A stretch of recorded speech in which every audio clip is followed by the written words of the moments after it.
Welcome to Conversations with Buddy. I'm your host, Buddy Puckett. Well, here we are, another podcast.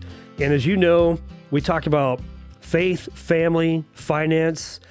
We talk about sports. We talk about investing in cryptocurrency. You know, there's nothing that's not on the table that we can't talk about. So that's the good news. Today, I thought, you know what? Let's talk about gifts. Now, we've all been given godly gifts. Some are preachers and teachers. Some are exhorters. I think my gift, at least what I've been told, is maybe the gift of encouragement and exhortation. And hopefully those are done in love too, by the way. So the goal of a gift is that we do them in love. And today we're going to, as I bring on my guest, he's a returning guest. We're going to talk about his gifts. And if you know this guy, I want you to actually respond in the comments down below in the YouTube channel or wherever you watch this. Let him know your thoughts on his gifts, because what's interesting about gifts is sometimes a gift is so natural to us that we don't even realize it's a gift. So I'd be curious what your gifts are as well. Anyway, without further ado, let me introduce my returning guest, my friend, my brother, Mike Peterson. Welcome, Mike. Well, thank you for having me here. Yeah. Dude, here we are, bro. Yeah. Well, we like this. I mean, I like hanging out with you anyway, so this is not hard for me to do. Yeah. Right? Yeah, it's just a conversation with Buddy. Conversation with Buddy. We've done this at least a few hundred times, or maybe 10 times or whatever over the last few years. But you and I are part of a book club. Yep. I like that, by the way. Thank you. And it was you that started it, right? This was your idea. Yeah, the legacy-minded book club. Yeah. What made you start the book club? You know, I often work for myself, right? And I can be pretty isolated, even though I've got a team all over the place. And, in the Bible it talks about, iron sharpening iron, and brother with brother talking through things. Before. Yeah, a couple times. Hopefully I'm using it in the right context. You are. And I just thought, you know what? I need to get out of my bubble again. I need to get back out again with brothers and, sharpen that edge so that we can stay current. Okay. And keep the edge. I think somewhere along the lines I probably lost a little bit or rounded my edge a little bit, Well, I think that's what life does. It rounds the edges that need to be sharpened, which is why we got to get together. So it's good that you recognize that you need that sharpening. It is for other people, but it's also for you and I. For sure. Yeah. So I've recognized that too. I know if I didn't do this, I don't know where I would be, hanging out with guys like you. So no, this is good. Well, hey, I had some conversation before the podcast started. It was really... You were going to use this against me. Interesting. These are some of the things that we were just kind of talking about, like a phrase, wanted turmoil. I'm going to just kind of go through a few of these, but I want to unpack some of those things. And yes, we're going to talk about your gifting because I think it's important. But you said the words, I said, hey, how's your week? And you said something like, it feels like wanted turmoil or something like that. Yeah. Walk me through, what does wanted turmoil mean? You talked about seasons of life and some of those struggles that maybe you deal with, because I think you're not alone. Yeah. Talk to me about that. Yeah. So wanted turmoil is a term I just literally came up with when you asked me how my week was going. So I haven't had a lot of time to think about what this is, but at least for me, so turmoil, means discomfort, agitation, that kind of thing that's going on in your life. So some struggle, some difficulty, and wanted, meaning that I actually want those things in my life in some cases. And so, I think a lot of us, and including myself, I fall victim to wanting comfort without anything bad, no turmoil in my life. We all chase that dream of I could just sit in a chair and drink pina coladas on the beach and never have to go to work or do anything, right? So the wanted turmoil is where we get to be put in situations where we get sharpened or we get a little blunted in life, but we learn lessons in any of those pieces. And so for me, you were asking, and I had it in the context of my daughter moving back home. My daughter went off to college, came back home, and we got really used to having no kids at home. It was super fun, super nice. Our routine was bad. Honestly, the dishes don't stack up near as much as they do with kids around, that kind of thing. And but she moved back in. Love her to death. But there's an adjustment there's a little bit of turmoil in now having a kid back at home, even though she's amazing and great. And some of it's wanted. I didn't say begrudgingly, no, you can't come home. It was, honey, come on back. I want you here. You always have a place here, at my table in our home. And so that's the wanted part. And then it's the daily stuff. I work from home. I'm blessed to, haven't been able to do that since my kids were little. So I've got to be around them, but there's just, little micro distractions. Hey Dad, what are you doing? Let's go paddleboarding. I haven't actually left and gone paddleboarding in the middle of the day yet. I'm sure she's going to wear me down at some point. Keep asking. Yeah, she'll keep asking. But, hey, Dad, I need help with this. Or, hey, Dad, I'm getting ready to go to work. Let's play cribbage real quick, those kind of things. And so there's those little breaks. They cause a little turmoil because I know I have a to-do list and I can get stuck in, I got to get all of these things done that I have in my schedule and, so on and so forth, right? Like many people.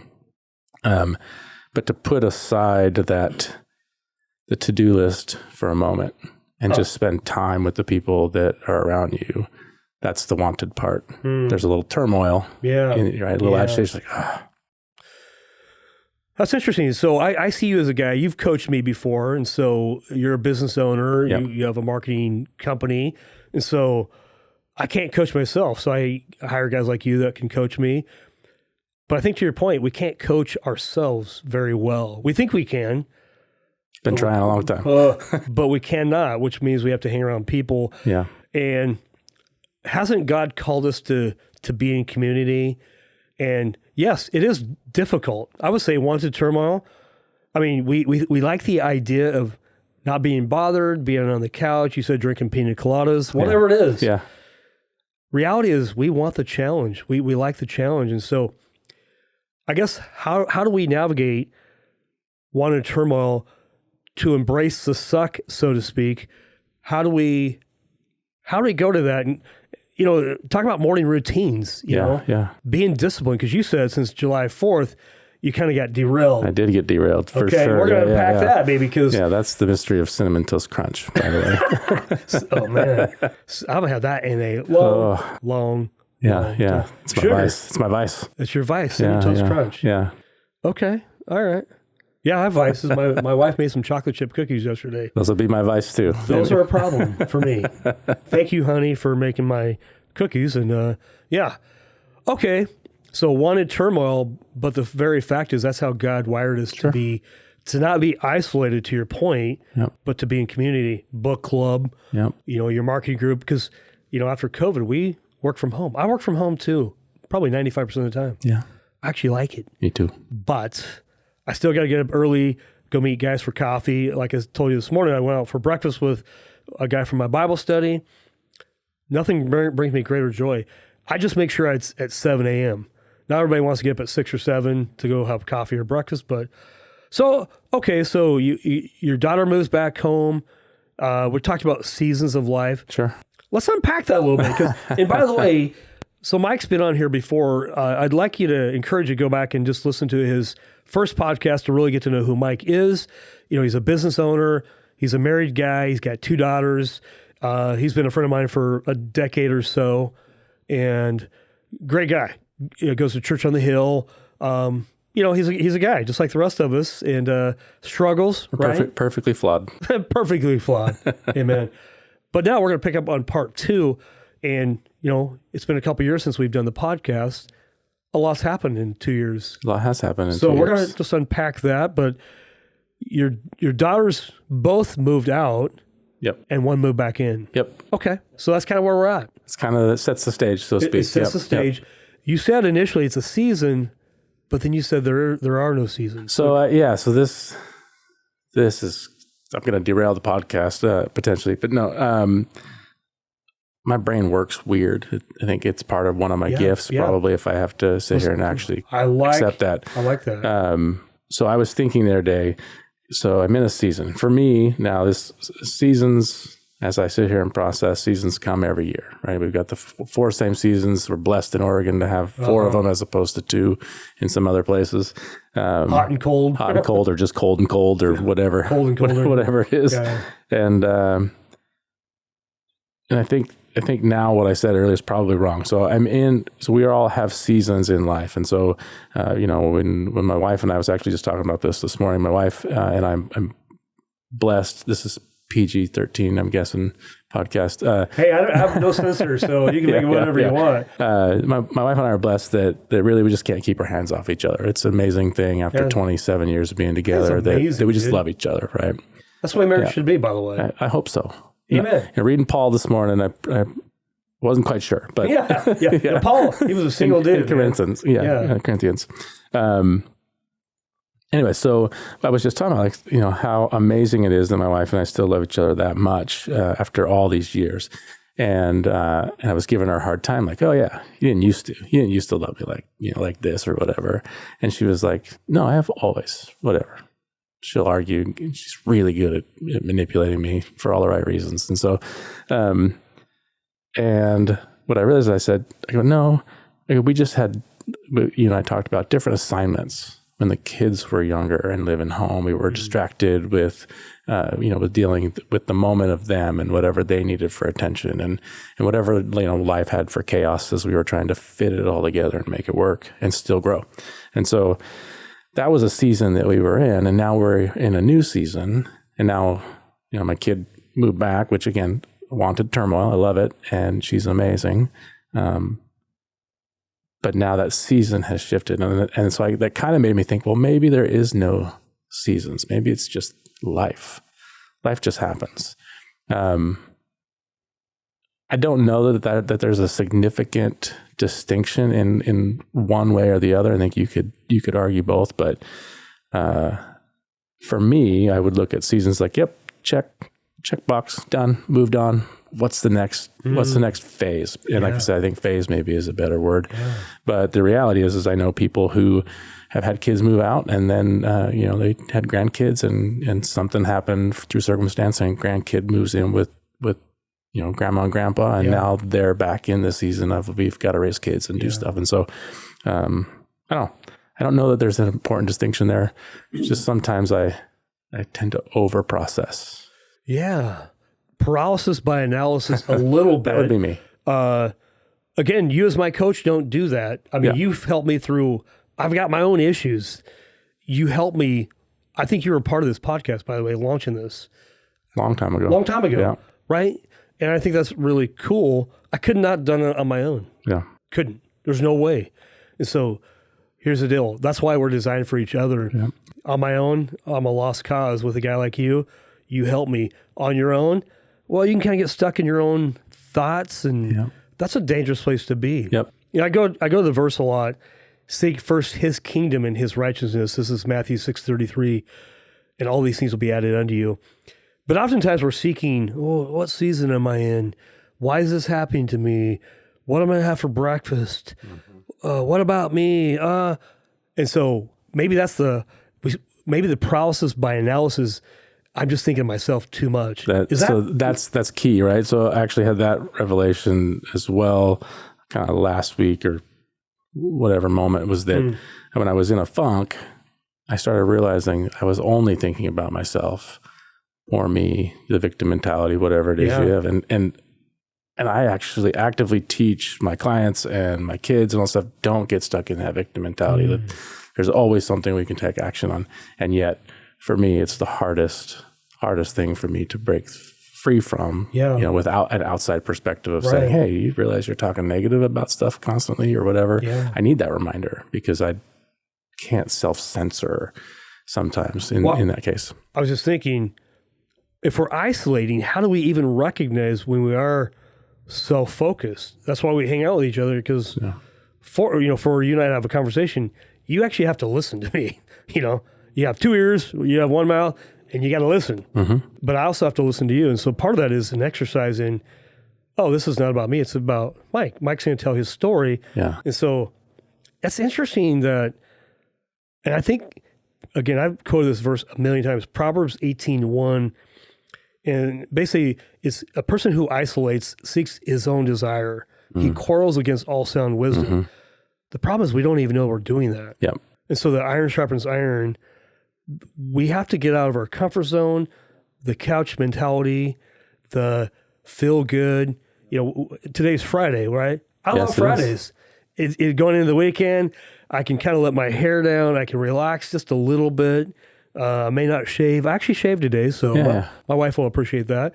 Mike, how you doing? You shaving? I probably need to run a razor. No, but your wife probably likes that. My wife does not like my scruffiness. So to honor her, I don't know. This is fun to talk about because it's really not. This life isn't designed for me. Yeah, it was designed. God designed my gifting to benefit you, and your gifting to benefit me. right. So let's talk about that. Let's segue for a moment. Well, so you said something about how do we know if we're isolated? How do we get out of that funk? And so I think it's important to know that I just know that someday I'm going to be standing in front of the pearly gates and God's going to go, man, you're a stubborn one, but I love you anyway. And so for me, I think I am blessed. I used to pray a lot that God would make things really clear for me and speak to me in a way that I sometimes assume that other people are being spoken to by God.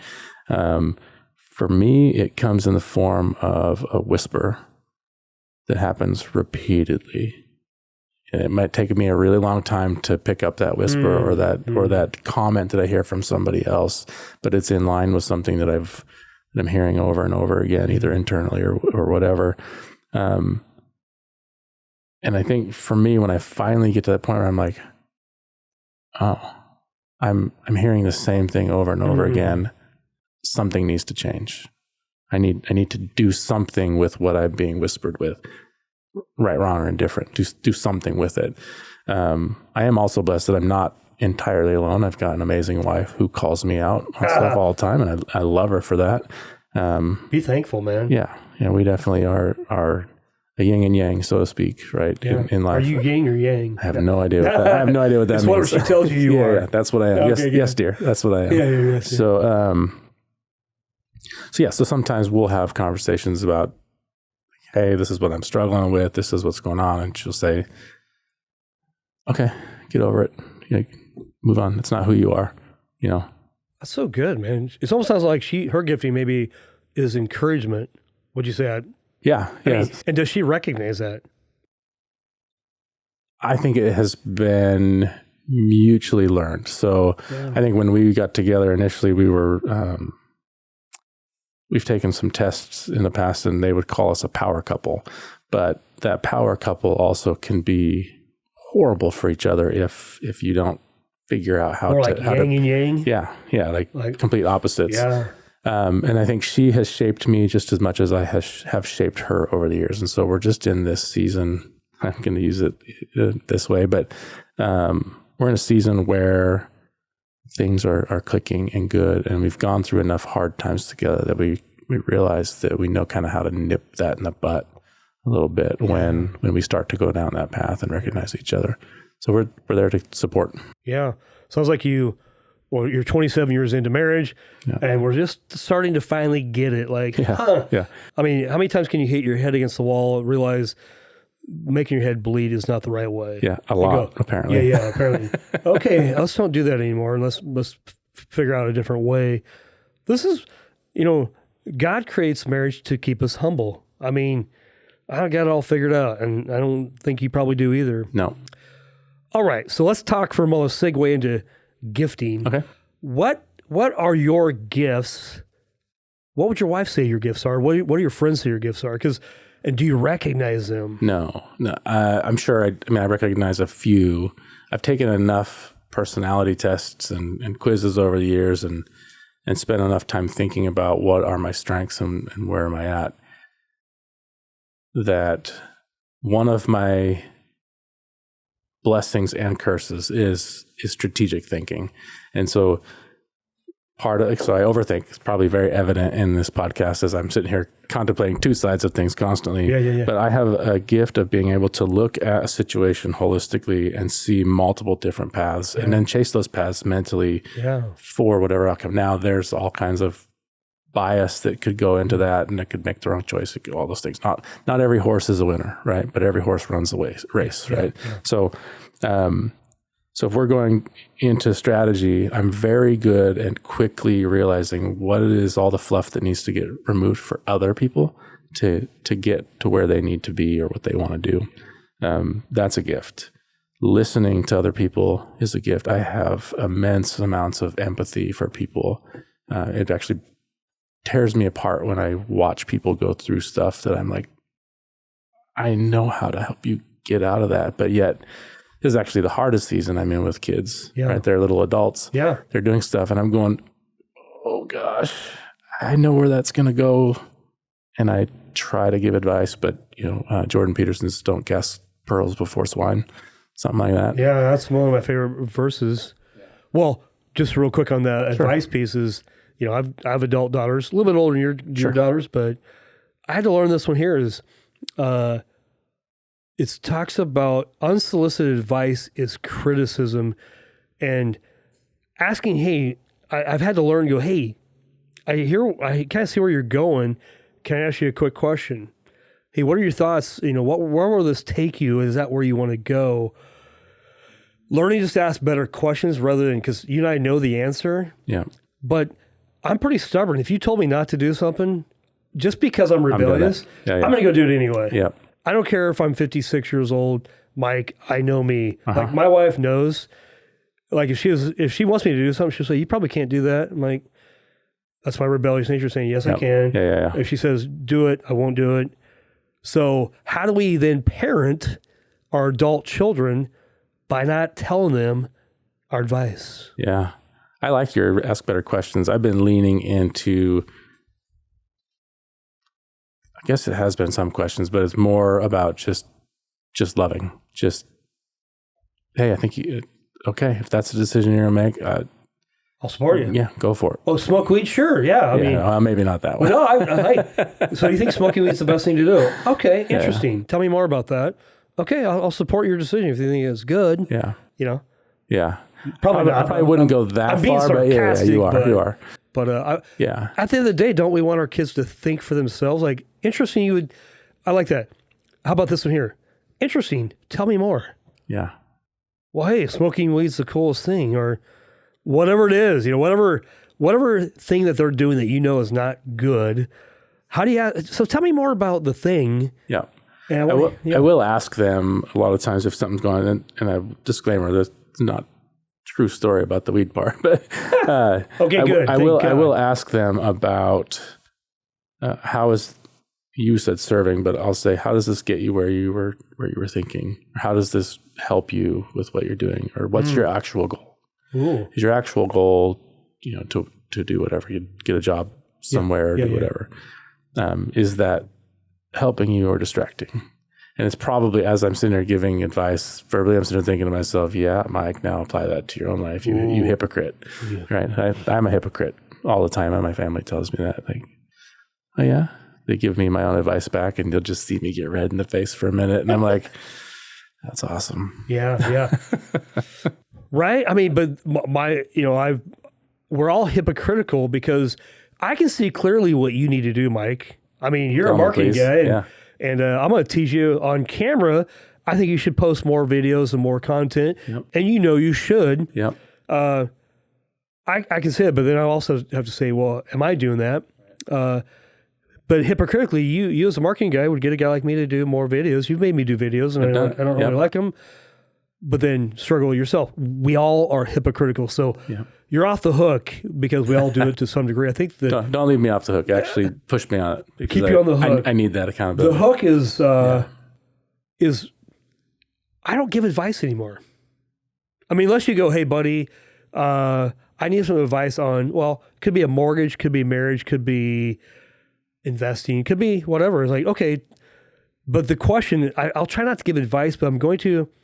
Well, tell me where you want to go. That's the problem, is that you actually don't know where you want to go. Yeah. You think that I don't know. Okay, think about that for about a week, month, or a year. And then once you know where you want to go, then I'll help you get to where you want to go. Because if you don't, I know where you should go, at least from my perspective. Yeah.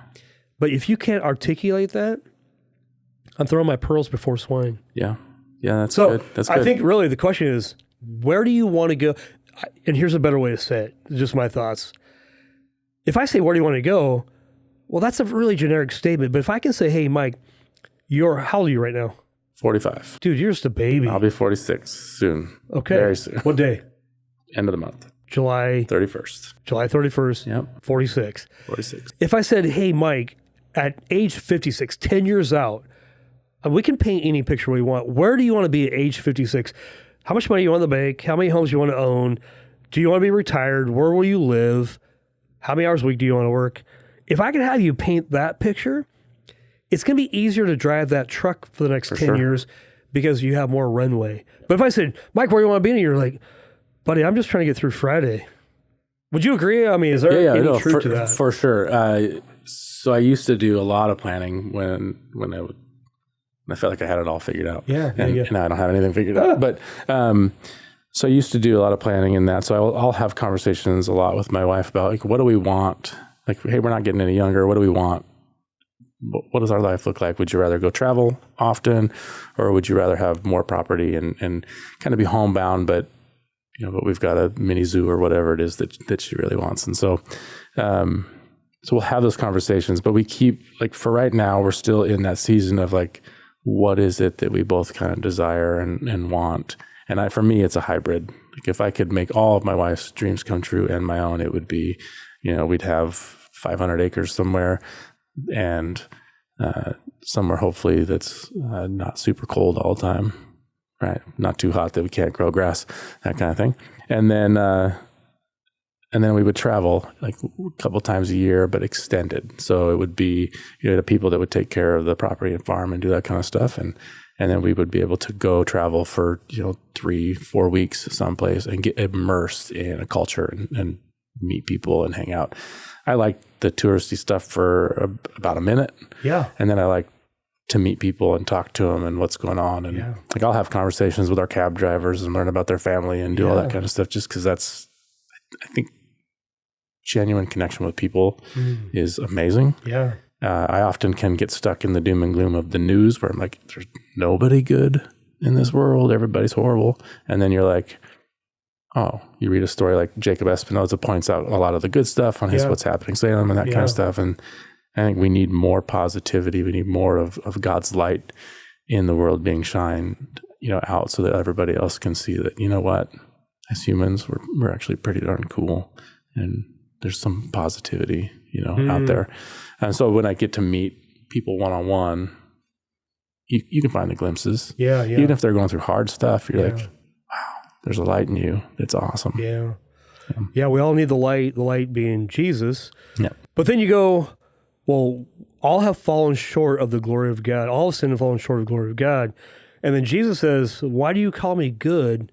Only my Father in heaven is good. And so reality is we all have a sin nature, but I think to your point, if we have Christ, we have the light of Christ in us.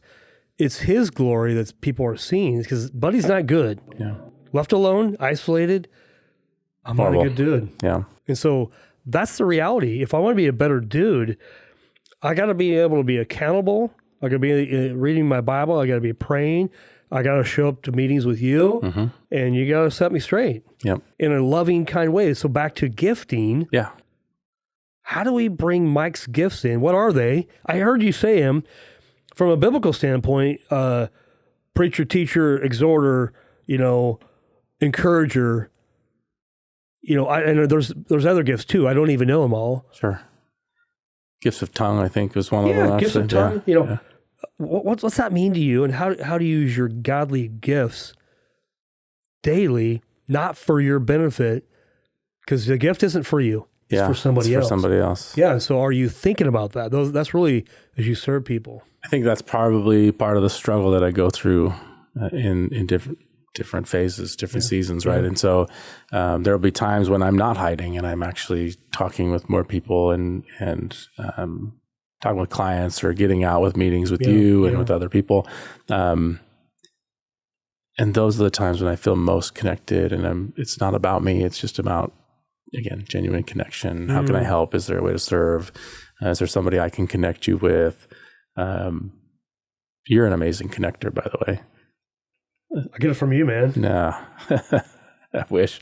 But how can I help someone solve a problem by mapping out the strategy, that kind of stuff, things that I do naturally with you, and with other people. But the question, I guess, was, how do I do that? I have to make sure it's not about me first. And I get stuck in such a season where it's all about me. Like, because I look at the struggles I'm going through or the business, even if they're not always about me, it could be a struggle that we're trying to figure out a solution for a client, those kind of things. I'm fed when I'm doing that. I spend hours, digging into a problem and microanalyzing it and figuring out what's going on. But then, you look at your business, you're like, okay, what's on the horizon for a marketing agency with, the advent of AI and the adoption of it? And like there's tons of stuff that has kind of swept out that long-term planning that I had initially, where it's like, oh, this is where I see us. This is what I think we're going to do. That has evaporated almost, I'll just say overnight for dramatics, but AI's been around for a while, but the rate at which it's growing and the adoption, at least in the marketing world, is astronomical. Yeah. Well, here's what I'll say about you. I remember, a few years ago, you and I would meet for coffee, and what's cool about you have a gift of, feels encouraging, because the way your brain works, you draw pictures. I'll say something, and then you'll start drawing pictures and logos, and that's the way you're creative that way. I don't have a creative bone in my body. That's not entirely true, because God created me in his image and he's creative. And so I can be, but yours is different than mine. And I can be creative for other people. Like if you want to talk mortgage stuff, I can be really creative. But for helping myself, I have to go to guys like you, and I have to depend on you to help me. That's how God designed it. And that's the beauty of it all, is I'm dependent upon my brothers and sisters in Christ to help guide me, or people in general. Whether you believe or not, you still impact me. You can positively impact me for good. Yeah. And I really believe that. Thank you. So you encourage me that way. You definitely have some gifts, but I can tell you have joy when you're doing that. Like, it's genuine joy. Here I'm going, okay, how are you going to fix my problem? And you go, oh, we'll just do this, that, and the other. And you do it. And I'm like, this is pretty cool. I just know I cannot fix my own problems. I'm very aware of that. Yeah. So, okay. That's a blessing, by the way. Like, I fall into, I live my life in this circle. Yeah. Where I'm like, oh, I'm doing great. This is awesome. I just fell into the same trap. Oh, I'm doing great. This is awesome. Like, just all this constant. I think I'm moving forward slightly in this circle. That was the biggest mistake that I made early on, and one of the most profound things that I learned that I also still struggle to put into practice, is that I used to think that in order to do anything, you needed to do it yourself. I had to figure out the problem myself. I had to do the work myself. I had to implement everything that I was doing. And again, it was all about me and my ego at that point in time. Feeding the ego. And it was weakness to ask for help, because it meant that I didn't know what I was doing or not capable of doing something.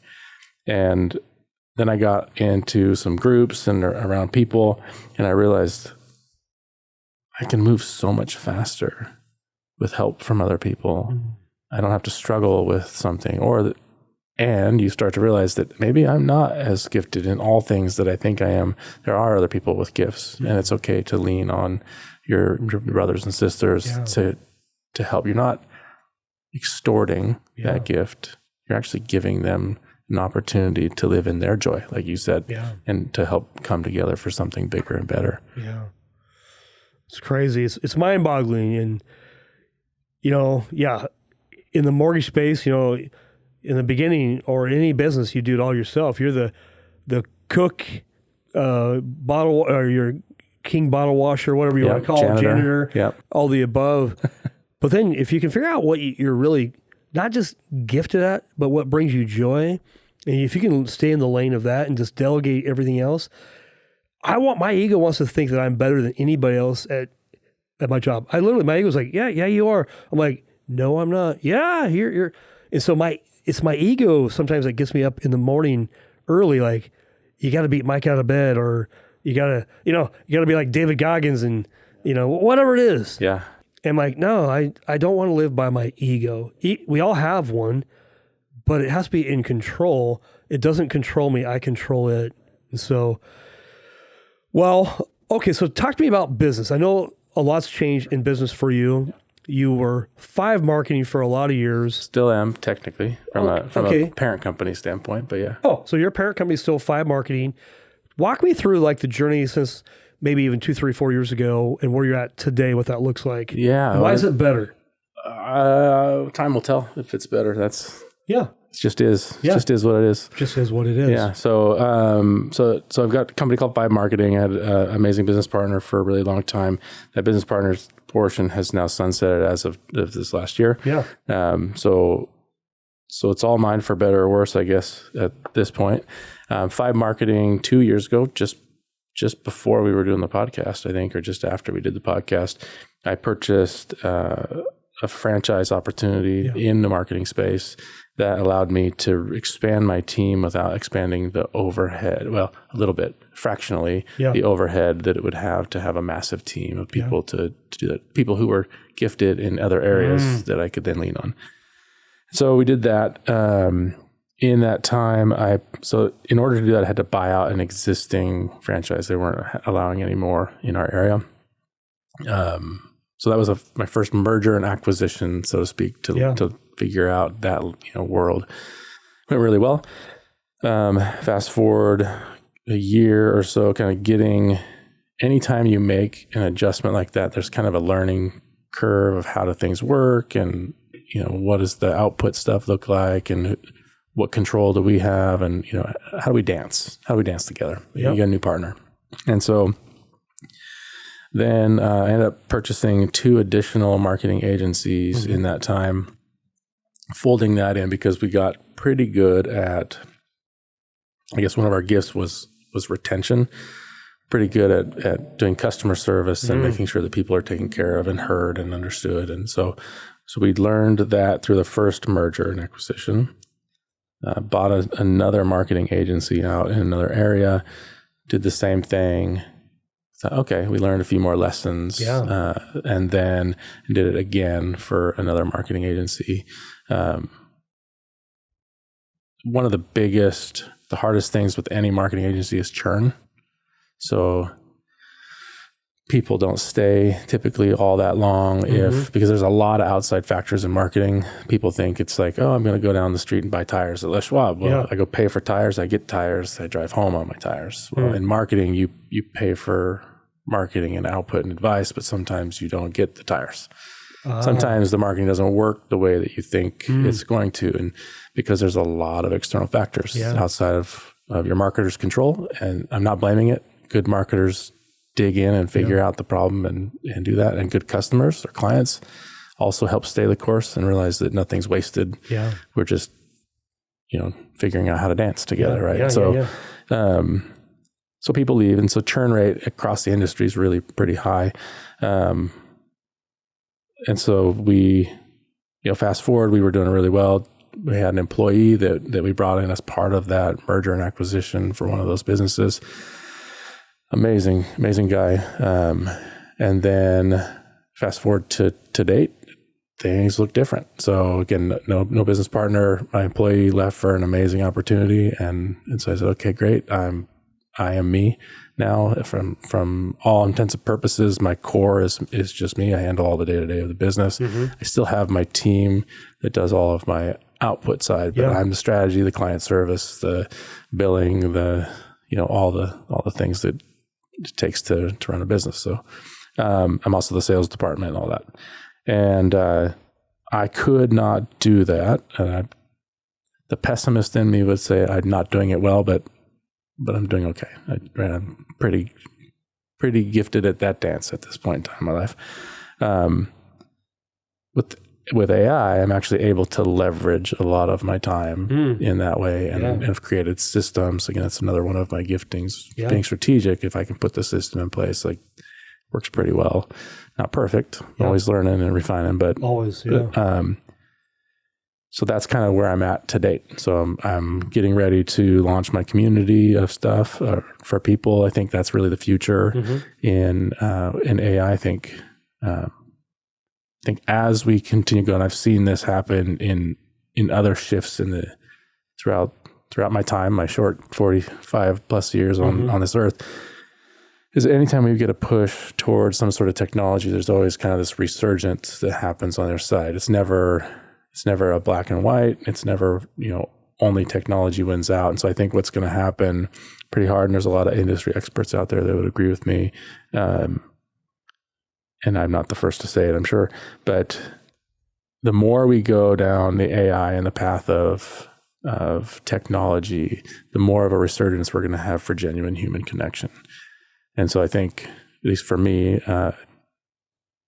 I see when you can ask ChatGPT or Gemini or any of those to write you an article, and it'll spit out something to the layman. They look at that and say, well, that's pretty good. I'm going to post it. Well, some of that's garbage and it's not great. Yeah. The key for people like me who've been in the industry a long time is that we can see what still works well. We still understand human psychology and consumer psychology and what's going on with how people are going to act, and how do you push people towards a direction if you need them to, or nudge. You never make anybody do anything they don't want to do. That's right. Can't. And so that's the key. I think we're building a community so I can coach and teach business owners how to leverage some of this technology that they have, and then consult at a higher level with them. Then I think that's where I'm going to head. Yeah. Yeah. This is good. What would you say? So I know there's lots of pieces to marketing, but sure. If you could just do one thing in the marketing space, what would you do? Who's your ideal client? If I could do just one thing at this point in time, and I give myself permission to change my answer. I would do consulting for companies that want someone to come in and basically have a fractional CMO, chief marketing officer, and someone who needs to look at their business holistically. They maybe can't afford to have somebody there at that full-time position in, and help them implement systems, make sure that things are dialed in and automated as much as we possibly can, or to leverage. I think if you don't have automation at this point in your business, you're going to get left behind pretty quickly. Making sure that we're nurturing all the different phases of their customer journey to make sure that people are taken care of, and then utilizing AI and output. And then, of course, if they still want higher end output, my team can take care of that as well. But that would allow me to really live my gift with people constantly. So just make sure I heard what you said. I heard a lot of stuff there, but at the end of the day, if you could just consult, why not create a YouTube channel and be a consultant? People get on your retainer for, maybe it's $100 a month. Yeah.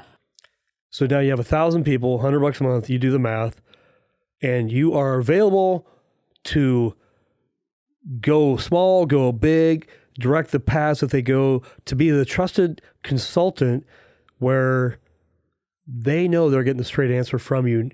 Does that make sense? I mean, it does. I mean, is that a thought or an idea? Yeah. It's actually something that I'm currently working on. Okay. And when I say currently working on, I probably should put some more fire behind it, because it's a slow moving train right now. I'll be one of your clients. I mean, it makes sense to me. Is like, I mean, it's hard to be a one-stop shop. Yep. I mean, you can't. I tried that for a long time. Yeah, I mean, trying to do it all. You understand all of it, but you can't go do the output of what everybody needs. But what if you're the consultant? It's like, you need the website, you need the font, you need the logo, you need AI, you need branding, video, whatever it is, and you just help. I don't know, 1,000 people times 100 every month. Yeah. I don't know what that math is, but it's pretty good. I could do it in a second. I'm at 2 so that's a lot of money. I mean, or maybe you have 100 people that you deal with and they pay $100, or 100 people and they pay you $200. Yep. But you're high level. You are high level. Yeah. And they know that they're always going to get the right answer. Yeah. Well, and answer. And answer. So in marketing doesn't mean it's always the right one, right? So again, all horses run the race. Yeah. Only one wins. Well, let's talk probability. Probability is you can dabble on your own and get 0, or you know what? Yeah, I'm not 100%, but I'm probably between 80 and 95%. Yeah. So the probability is it's pretty solid. Yeah. So the key there is that you will win ultimately if you stay the course, right? Right. Because nothing that you do in marketing or in life is wasted. There's always a lesson or something that you picked up. That's right. So it's the same in marketing. Yeah. If we can play the game long enough, we can win. Right. And that's the key is, I was at a training last week in Chicago for the company I worked for. And I took, it was a 2-day training, and there's this one word. I was going through all my notes. I go through them several times. I pick out the top 3 things I'm going to work on. And my coach will appreciate that because, I get coached, and, we came away with 3 top things we're going to work on. Okay. But I picked up a word, and this word is something you're just alluding to is consistency. Mm-hmm. What do you do consistently is what wins. Yep. I always say Willie Nelson may or may not be the best singer in the world, but he's done it consistently, and so he's a well-known voice. I mean, if you heard his voice. Oh, yeah, it's distinct. Johnny Cash, George Strait, again, if you do something long enough, you're going to win. Yep. The key is will you do it consistently? Yeah. What would you say to that? I think it's paramount for sure. Yeah. I actually have another friend of mine who she wrote a book. Forgive me, but her name's Kathy Armias, great marketing mind as well. And in her book, she says, consistency will beat. I'm not doing her justice. Apologize, Kathy. Anyways, basically, consistency wins the day, right? It doesn't matter. Well, so consistency... being consistent beats occasional greatness or something along those lines, right? Okay. So we all can have a moment that we shine and it's great, but if we never do anything else with that, then it doesn't work. We can go to the gym one day and just go home and we're sore and we're like, well, I did it, but you don't get anything out of it. It's that consistency of, going 3-4 days a week for a year when you start to see some changes. And so being consistent, taking at least a small step. So, and I think that's probably the most important part for any of your listeners here, wherever you're at, like just take one step and decide to do it every day. And I think, Ed Milet talks about it too, the power of one more. Come on. Like, I'm going to stay sober one more day, that kind of thing for his dad. The secret to life is that consistency. That's good, man. Yeah. Okay. Yeah. Well, we're going to wrap up here in just a few moments, but I always like these conversations. These are deep, by the way. If we'll just ponder, because you and I sat down outside the podcast room and we just had a moment of just chatting, and I think you used the word pondering or reflecting on life. And I think that's good that we actually would stop for a moment, ponder, hey, how is life, good or bad? But we're pausing for a moment to take notice or become aware. There's a book, by the way, called Halftime I'd highly recommend. The first half of our life, we're all about success and climbing the ladder and rah. Halftime is, hey, let's go ahead and, every football game, every basketball has a halftime, a reset. Yeah. Where have we been? Where do we want to go? And are we on track? Yeah. And so I think your word ponder is stopping for a moment, take a breather. Where have you been? Where do you want to go? Yep. And readjust. Yeah. I think that's exactly the season that I'm in, but it's a very good time for that for a lot of reasons, right? Yeah. So I'm, 46. Hypothetically, if I can outlive my dad and all that stuff, that, maybe I'm somewhere a little over half of my life, but hopefully half. Yeah. That'd be great. Yeah. 92. Okay. Right, to see if I can make it. Yeah. But we're also in this year, we've got 6 months left, roughly. You're halfway through the year. Chop. So there's a lot of people that I'm in a circle and they look at it and say, yeah, we're halfway through. Those goals that you set in January or whenever you do your goal setting are still achievable. Even if you haven't done them, they just look different, right? And so it's a good time of year to kind of go, where am I at? Yeah, I love that. It's halftime. It's halftime. It is. It is exactly halftime. Well, as we wrap up, a couple thoughts. okay, how do you show your wife you love her? I think you talked about that a little bit. You have 2 daughters. How do you show them that you love them? And then when you're 92, let's just pretend you're going to live to 92. Yeah. What is your legacy of your life as you've loved the people around you? What do you want people to know about you at 92? Was it how many business deals you did? What is it? So I've actually thought a lot about this, the idea of legacy, like what does that mean? And I used to think, the ego part of me used to think, oh, it's going to be generational wealth that lasts a lifetime, and we're going to be able to build, college funds and all that kind of stuff for grandkids and their kids and all that kind of thing. I would still like to have that. That would be great. But for me, the number one legacy that I want to leave behind, and I am already trying to live this legacy today, is that I want everybody to know that I talk to and hang out how much I love them, how much I care about them as a person. Not their circumstance that they're going through, not their bad day that they had, but that they're loved. And if it's just loved by me, great. If it's loved by Jesus, that'd be awesome as well. I'd love to be that. I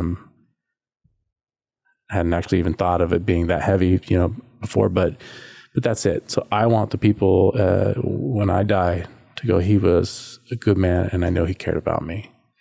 How do I do that? It looks different for each person, right? So yeah.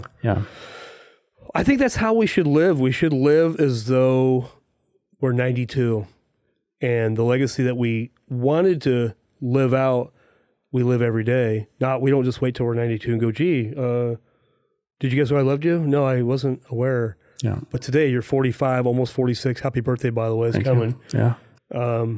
That I loved you. Yeah. Dude, that's awesome, man. I really appreciate this podcast. We need to hang out more. I mean, literally, more coffees. I love working. I love more hanging out with guys like you. Yeah. True story. Yeah. I mean, that's how I feel. So, well, dude, let's just keep doing it. Well, hey, as we wrap up here, I just want to say thank you for, showing up each week, really hearing the stories. I hope that you'll reach out to Mike and call him up, encourage him, hire him, have a conversation with him, have a coffee with him, whatever. And if you haven't subscribed to our YouTube channel, we'd love to have you do that as well. Give us a thumbs up. If this podcast does challenge you, would you do it? And yeah, make a comment down below. We'd love to reach out to you and have a conversation with you as well. And Mike, any last comments for you as we wrap up here? Shameless plug. You can find me at mikegpeterson.com. That's my personal brand website. I'm on pretty much all the social medias. Yeah. So I'm going to plug that in the show notes. Yeah. mikegpeterson.com. Yep. Okay. Well, brother, thanks for being here today. Thank you, and we'll see you next week. Love you, brother. Love you, man.